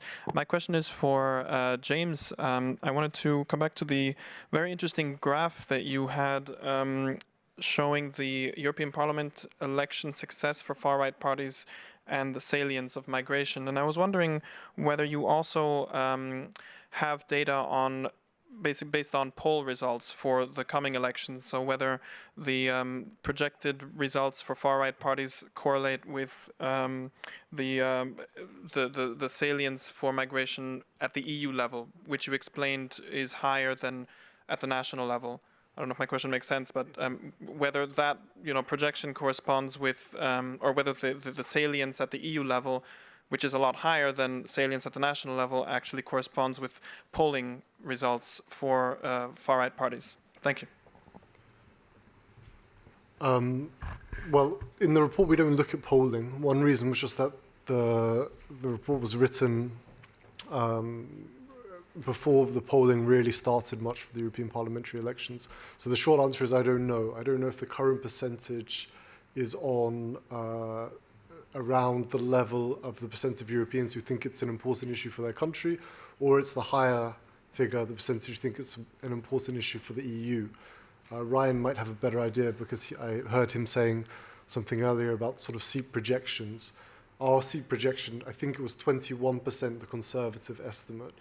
That's not very clear because the formations and the party groups aren't clear yet, but basically all of the radical right parties, by that we include those in the explicitly radical right party grouping, and then also I think around half of the ECR parties fall into what we would consider radical right. But the short answer is don't know because I haven't looked at the polls well enough to know. That's pretty much on the money. It depends on exactly how you categorize them. So we have a Eurosceptic barometer, and I think the latest number was 254. And then we also have a right, center, and left barometer. And we were a bit, I shouldn't use the word liberal, we were generous in what we included in the center. So we include all the center right and the center left in the center, and we were really trying to show where the extremes are. And I think it was 208 on the right, so like the genuinely right-wing and extreme right-wing, and 120 on the left is what we were finding there. So it's pretty much in line with what you were predicting, James. Thank you. And that's out of 751 in total. Please. Hello, thank you everyone for your presentations. My name is Petra Hungel. I work at the UN Information Centre, and regarding all those stories that Ryan mentioned, I'm sure that my colleagues, or I know that my colleagues over at IOM and UNHCR really are doing their best to push out those stories. I have a question for Mark. It's well, according to UN special rapporteurs on several occasions, especially people or EU inhabitants of African descent suffer the highest levels of discrimination still, and I dare to say that that would be also the case all around the world. In your stats, it became very clear that you mentioned that even among those who are opposed to migration in general tend to be quite favorable when it comes to highly skilled migrants. Again, I dare to suggest that it's because perhaps in the general public's eye, highly skilled migrants get associated with white and European citizens, or maybe from the US and Canada and what have you, while low-skilled migrants means either refugees, I quote, or Muslims and blacks, or people from the African continent. Is there a reason why you haven't presented any stats on this? Do you find this irrelevant, or do you try to be politically correct? Great question. On this survey, we didn't ask specific questions of respondents about how they felt about immigrants from different parts of the world. We have in other surveys, however, done this for Europe. And you're right that at least in European countries, generally speaking, you see immigrants who are from say, North America, the US, Canada, or from Asia, generally are seen in a more positive light than, say, immigrants from the Middle East and Africa or Latin America. Latin America may be a little bit above.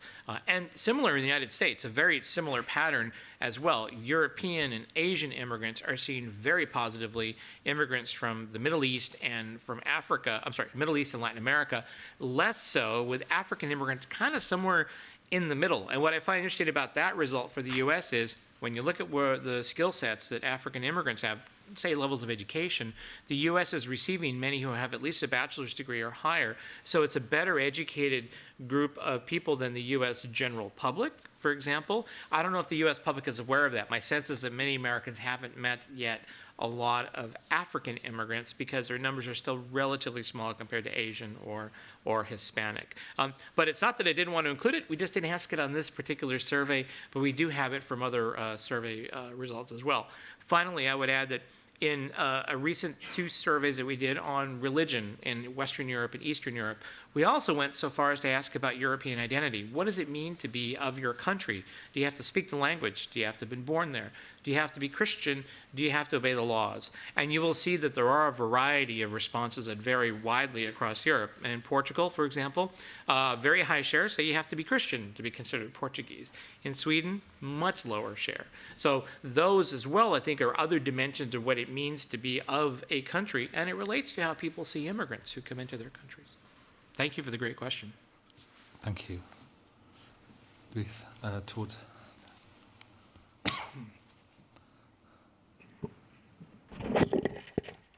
I managed. Alberto Neider from the European Policy Centre. I got a follow-up question which relates to the statistics that you gave us about immigration as a factor increasing the risk of terrorism.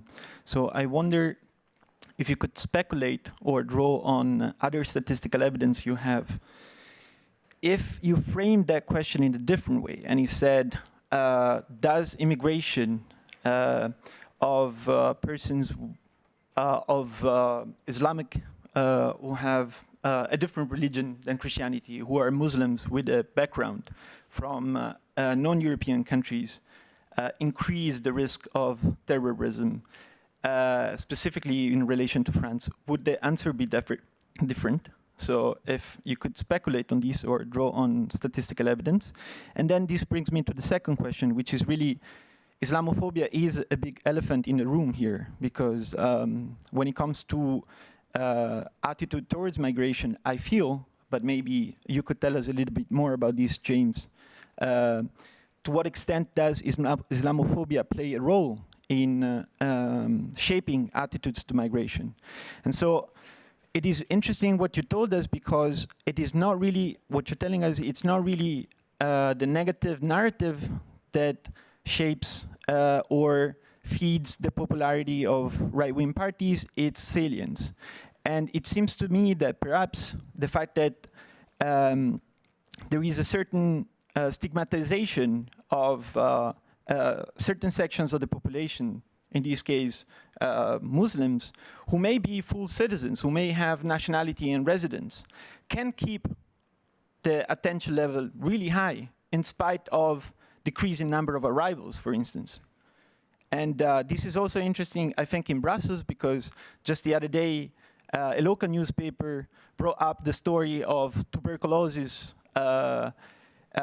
being a serious risk in Gare du Nord. And in fact, this account was then presented as a very biased account. And yet, people do pay attention to these kind of news. And these are the kind of news that perhaps keep the attention level up. So if you could, both of you answer. Thank you. Shall I go first? Yeah.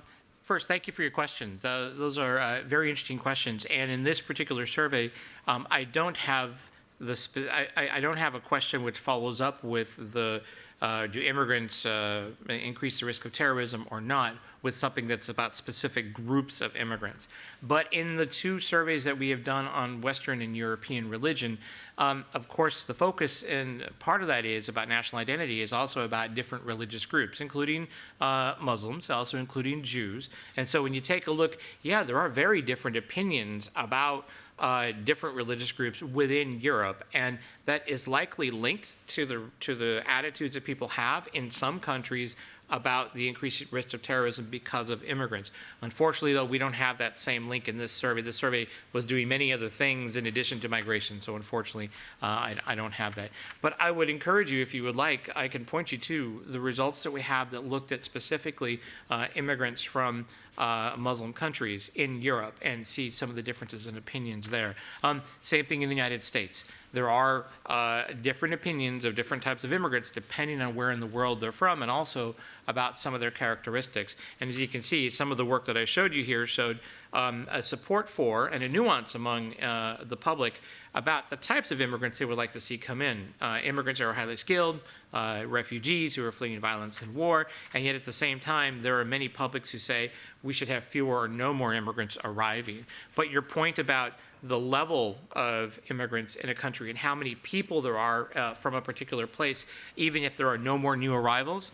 In the United States, there's no doubt that the presence of so many undocumented immigrants from Mexico particularly still shapes the conversation about immigration. Many people attribute most immigrants or think of most immigrants as Mexican and also as in the country illegally.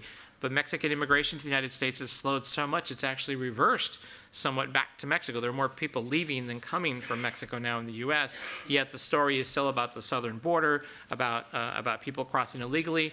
Another interesting point is most unauthorized immigrants who enter that status now in the U.S. are overstays from countries like India, not from Mexico. So it is a very interesting how demographics might be changing and the characteristics of immigrants might be changing, but some very big numbers, there are 11 million Mexican immigrants in the U.S., that's about 30% of all immigrants, still shape the conversation about immigration in the country. Yeah. Thank you. Do you want to Yeah, in terms of Europe, Islam and immigration, I think you say it's an elephant in the room, and I do think there's some truth in that. Teasing out the extent to which anti-immigration sentiment is really just Islamophobia is quite difficult, although researchers have done it a lot more recently. And there's, for example, there's something called a conjoint survey experiment, which was done recently, which showed that you essentially do is give everyone 20 migrant profiles, so you can say they're male, female, high-skilled, low-skilled, Islam, some other religion, all these other variables. And then let's say I give you, 20 of these hypothetical immigrants, and you say, should they be allowed in or not? Another thing could be asylum or non-asylum. And then if we do that with everyone in the room, then we get quite a lot of data about who people want. One of the things that was done in a recent one of these conjoint survey experiments was, one of the variables was Islamic or non-Islamic. And you can see that when controlling for everything else, skill level, asylum status, age, etc., family status, etc., just being from a Muslim background, I believe, decreased the chance that a random European believed that person should be in Europe by about 6%. So elephant in the room, I don't know. Definitely it is in the room, though. So Islamophobia is controlling for everything else, and immigration is a hugely complicated area. Controlling for everything else, Islamophobia does matter today, for sure. Yeah.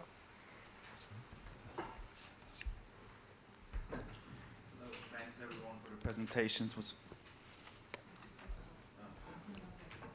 This one. It's pressed. Okay. Okay. Closer. Okay. Thanks. Thanks everyone for the presentation. It was very interesting. I'm Sam Schmid. I'm a PhD researcher in political science, European University Institute. And I also have two questions to James and Mark as well. So first, it was difficult for me to understand how the finding that the attitudes towards immigration have become more positive goes together with the finding that there has been increased far-right voting. Maybe I've just not understood, but I can guess maybe salience is actually the missing link there. So, but yeah, I just find it hard to believe that attitudes have been much more positive, and then you do have this increase in far-right votes. And that's why I wanted to ask you, Mark, whether at Pew Research you also have data longitudinally, and you can say whether attitudes have indeed become more positive also in your data. So just James, yeah. Just super quickly on that. Yeah, I mean, maybe I went through the presentation a bit too quick, and that's why it wasn't clear, and I didn't explain the graphics well thoroughly enough. But basically, salience is the missing link. So there's a shrinking proportion of Europeans who are anti-immigration. Yet, as you point out, it's a puzzle that radical right voting has been, although not so much lately, but was on the increase. Why is that? The shrinking proportion with those anti-immigration attitudes are having those attitudes activated. So we all have all sorts of attitudes to, I mean, perhaps thousands of preferences and all sorts of things. But when we're behaving, and voting is a form of behavior, we only choose those that we see as important to inform our decision.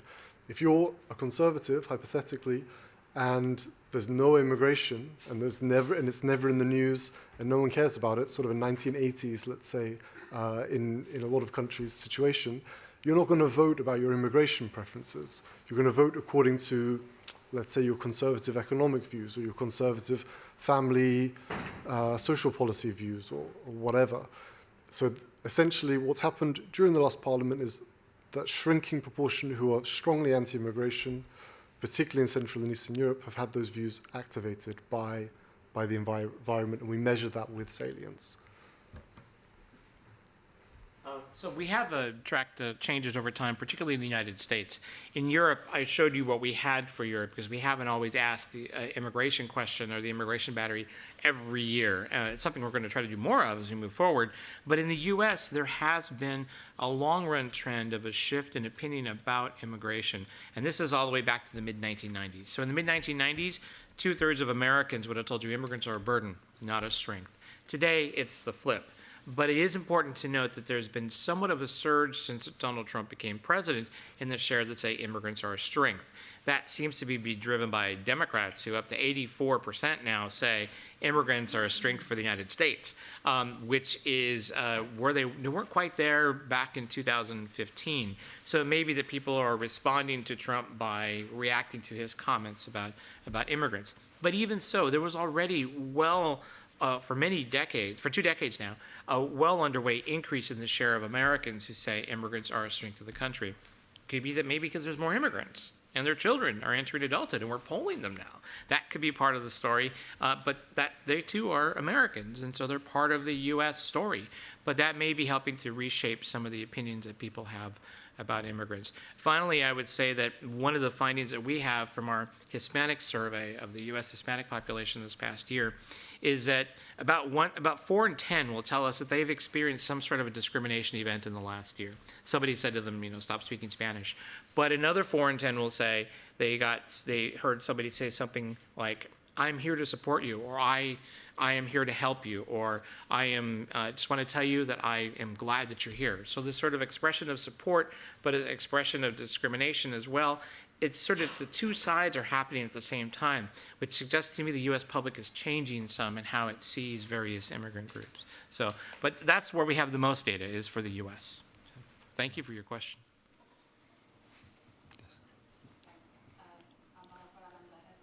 Legal migration.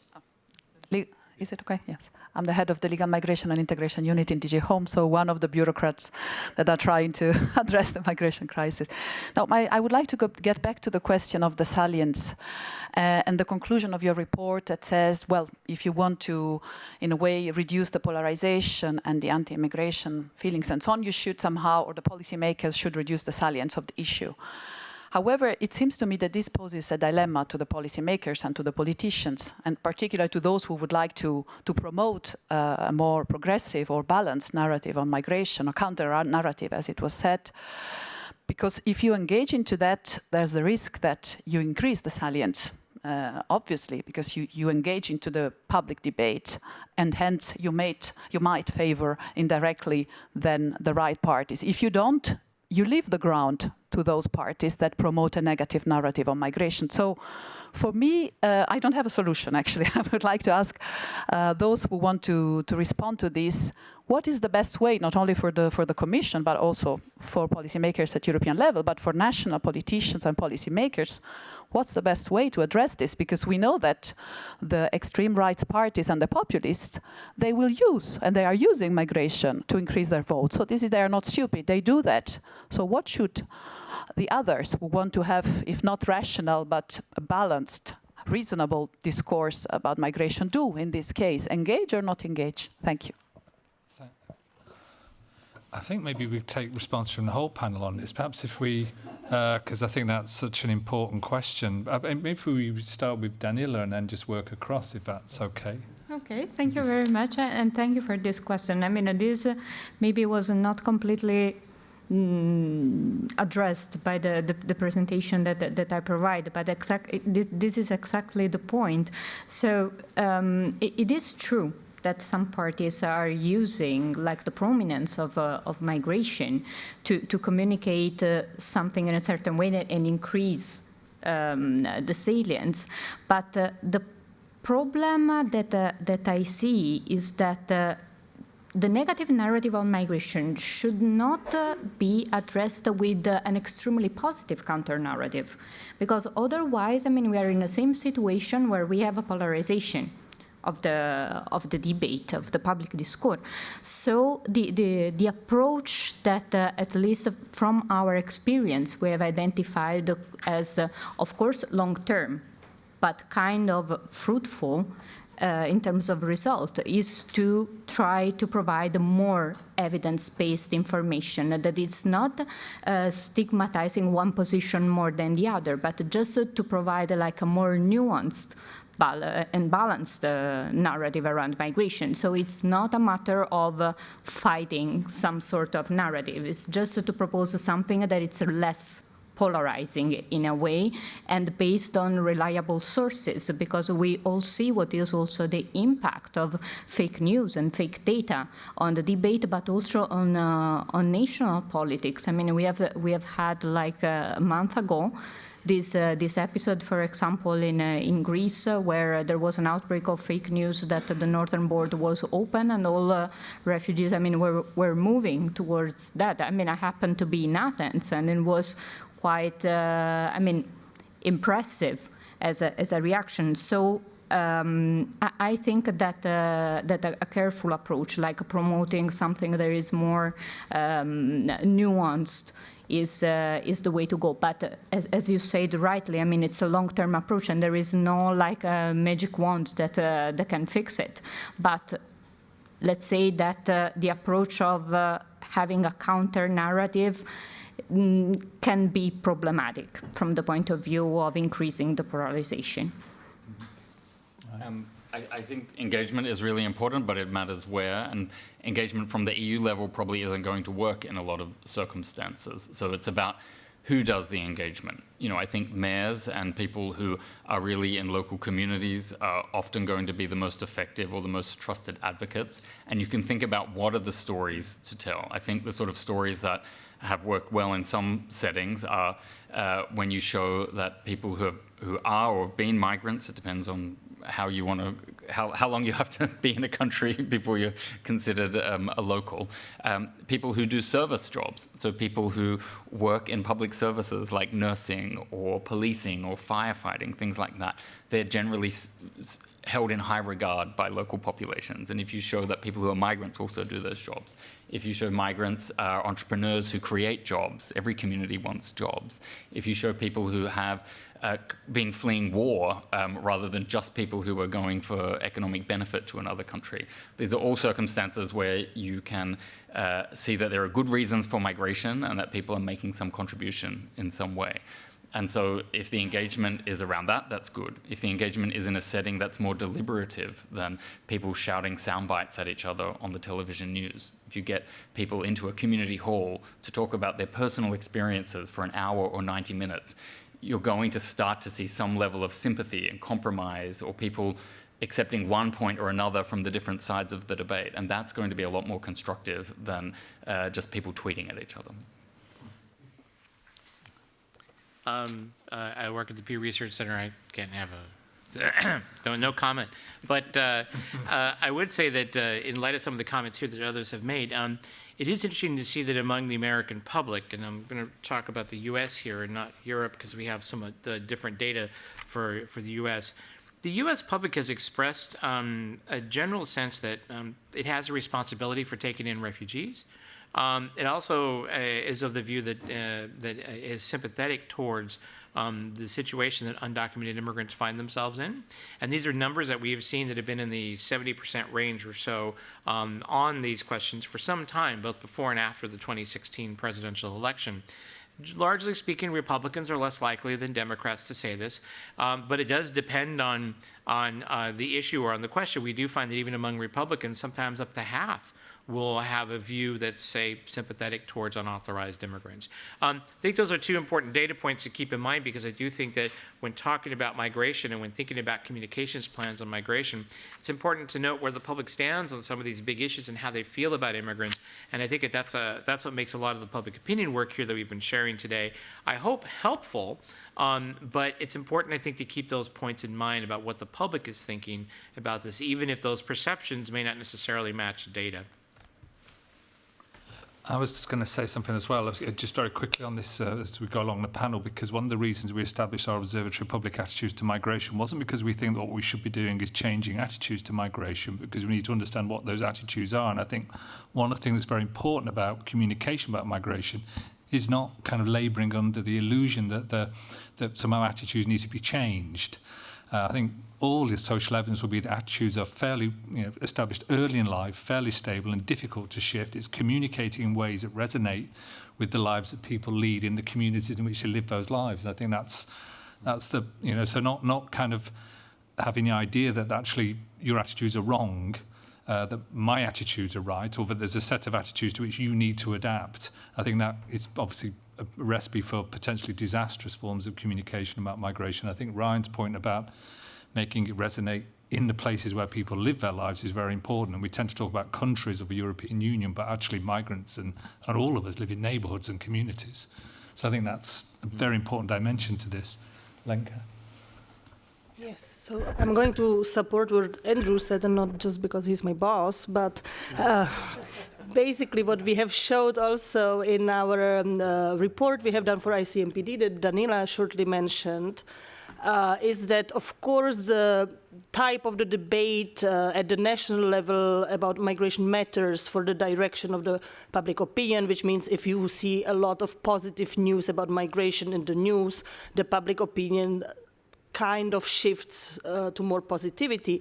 But this is what you would expect. But what actually was also very important was the prevalence of the topic of migration in the news. And if you have often news about migration, what that led to was very negative outcomes of public opinion. So this is more about the salience. And in this sense, of course, we cannot say to people or even to journalists, as there was this question, the first question we had, that they should not report about migration and so on. But we should always keep in mind that the news people read are very rarely changing people's opinion, and we know this from 50 years of social science research, that after a certain age, people rarely change their opinion. So if you are going to read a newspaper article about migration, it's very unlikely that suddenly that would completely change your opinion about immigrants and whether asylum seekers and so on and so forth. So it's the same people that already hold certain attitudes that just by reading very often about migration start to consider that as a very salient issue, and it just confirms what they already thought from this to begin with, and this then might lead to the activation of the salience of the issue. Okay, so just really briefly, so what interventions would work? What should the Commission do? What should European policymakers do? What should politicians do? I mean, there's quite a lot in that. To understand what any interventions, whether they're going to work or not, or what effect they will have, you need to have an understanding of what causes something to happen. In the report, we go through that in fairly good detail. So there are 3 immediate causes of variation in salience: media coverage, politician coverage, and most importantly, real-world events. So, and then more fundamentally, migration policy and, real-world events there leading to migration trends more immediately. Which of those could the Commission affect? Well, the amount that politicians talk about it, not really. The media, not really either. The policy, massively. That's perhaps more than any other European institution, or at least maybe not more than any, but one of the most anyway. So that's really where the Commission would come in, of course. What kind of policies would reduce the salience? Exactly as Ryan already pointed out earlier, which is that highly salience is partially a function of something being seen as unresolved. As long as an issue seems unresolved, people see it as important. When there's a new equilibrium in place and it seems stable, people are happy to move on to other things. Thank you. We have 2 more questions. I think, maybe we take the questions together, the lady here, and then we'll take the questions together. So would you like to, there's a microphone in your...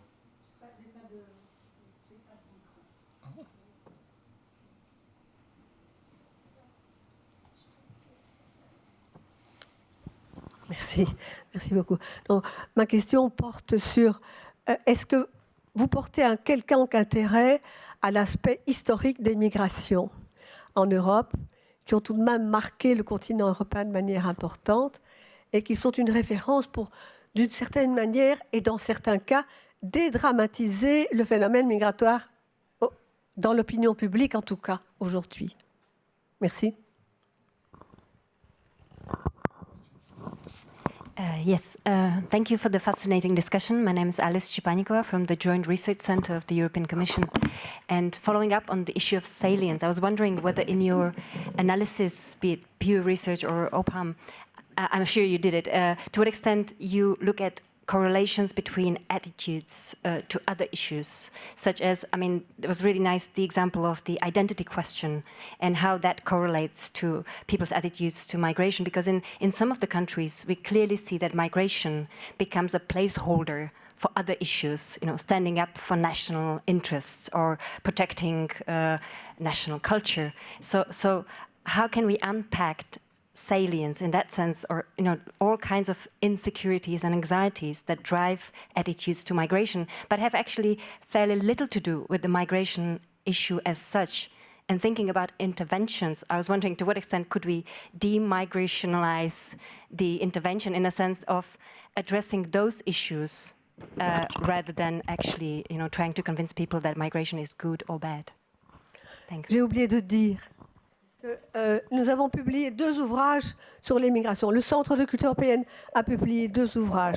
Un qui s'intitule « L'histoire des migrations de la préhistoire à nos jours » et un ouvrage sur le phénomène migratoire contemporain que je tiens à votre disposition si vous le souhaitez.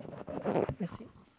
Okay, maybe on the first question, if okay to respond in English. Okay.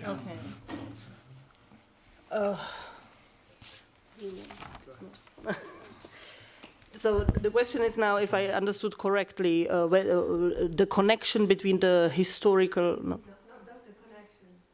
Do you have some interest about the history of the migration in Europe from prehistory until today? Do you have some interest about the historic aspect of the migration? So we do look, for example, at how public opinion in countries is affected, whether the country used to be historically a country of immigration or emigration. So we do look also at these factors and how this affects public opinion to attitudes to immigration. Yes, and also about, for example, attitudes to the free movement. So we see that, for example, of course, countries, for example, from the Central and Eastern Europe countries that are benefiting somehow from also the free movement within the European Union, although they are quite close regarding attitudes to immigration, they are very much in favor of free movement. So there is also this type of self-interest, of course, involved. Yes, so we take into consideration also the historic aspects of the different countries in this. L'émigration qui occupe l'Europe entre le 5e et le 10e siècle ont pour résultat de fixer les langues. Do you understand? Yeah. But I'll have to respond in English, but I understand. Les migrations entre le 5e et le 10e siècle en Europe ont pour résultat de fixer la carte et linguistique de l'Europe. Donc c'est très important de bien comprendre ça. La carte linguistique de l'Europe aujourd'hui, elle se fixe à la fin du Xe siècle. À la suite des migrations, bien entendu, à la suite des migrations. I think this is because it's raising a much bigger set of questions, because our centre, so at the European University Institute, we collaborate with colleagues in the history department because we want to understand. Obviously, we're focusing on patterns of migration now. We know that patterns of migration have been more significant at other points in history. We can look at, in particular places and at particular times where we can see the effects of what we're calling salience or politicisation and the way that issues have come on and off the agenda. So it's a fundamentally important point to place these not in a historical context, to understand that Europe as a continent has been shaped by migration, emigration, immigration, and the complexity of population movements. That's a very important point. The second question, James? Could you? So you talked about how immigration tends to be linked with other issues, and that would one potential intervention be to work on another issue as a way to reduce the, let's say, salience of immigration or anti-immigration attitudes. Really interesting question. Definitely it's true that all political attitudes are non-randomly correlated with each other, and that means that basically if you're anti-immigration, we can expect that you might be more Eurosceptic, you might be more in favor you might be more nationalistic, for example, and that's because your political attitudes tend to result from your more fundamental personal values. So what you see as important in life. So if you see conformity, tradition, security as important, if you put those as what you see as the important things in your life and for your country, you're more likely to be anti-immigrant. If you value universalism, equality, etc., you're more likely to be pro-immigration. So I think that it would be wishful thinking to treat something other than immigration as a proxy for immigration and then treat that instead. I don't think it's about inequality or something like that. But I do think dealing with those more fundamental values that cause your immigration attitudes, for example, fears about security or values about security, values about tradition, values about conformity. A pro-migration, if you wish to do that, message could be put together using those values. It doesn't all need to be about diversity and how wonderful multiculturalism is. It can also be about tradition. It can also be about security. It can also be about how this is necessary and good for us, for example. So I think that would be the way to deal with the non-random relation between various political issues, including immigration. But I wouldn't say, okay, if we go, as some people have kind of mentioned about Brexit as well, if only inequality were a bit lower, people would be pro-immigration. I don't think it works like that. Thank you, James. I think we've run out of time, actually, but what we would like to offer you is a drink. So outside in the foyer, you'll find that there is a small reception organised, so hopefully you will join us for a drink. You'll also find our little bags on your chairs, and those are the ideal Christmas present. So if you want to take one of our bags home with you, or that thing you could put Christmas presents into. So thank you very much. And also, would join me in thanking all the speakers.